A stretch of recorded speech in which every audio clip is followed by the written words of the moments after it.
مصطفى بدرخان منزل شهرداری باجور کوبانه مکتب فنی دا کار دکم. هم طبعا و داریم و دوین مدام کی برای مدرسه به شارع محطه کرد.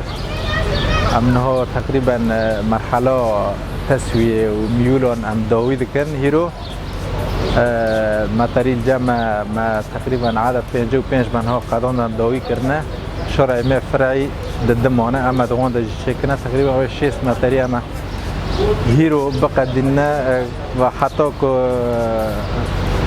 بشوه ساعت 12 بشوه کام حال بکن هیرو بقدرنش ماتریال خلاص کن سبی انشالله بلکی سبا بیزن خواده دی سوه مرحله واره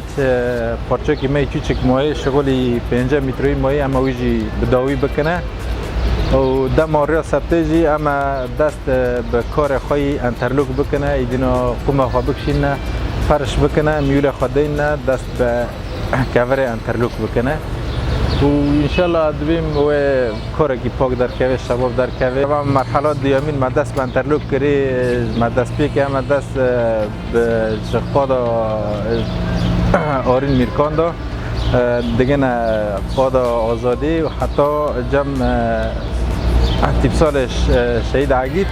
همه روی داره داوی بکنه طبعا روی داره جی تنسی که ما بیا راهه بیا جبوی اینا را ارته هم که اینا را بخنه ارته ردیف ارته دا چکنه اینا را بخنه ارته هر 25 سمیتروی اما چرا که داتینن جنوع LDE لیزرینه هر حالان هیلی شرقی و هیلی غربی هم هر دنجی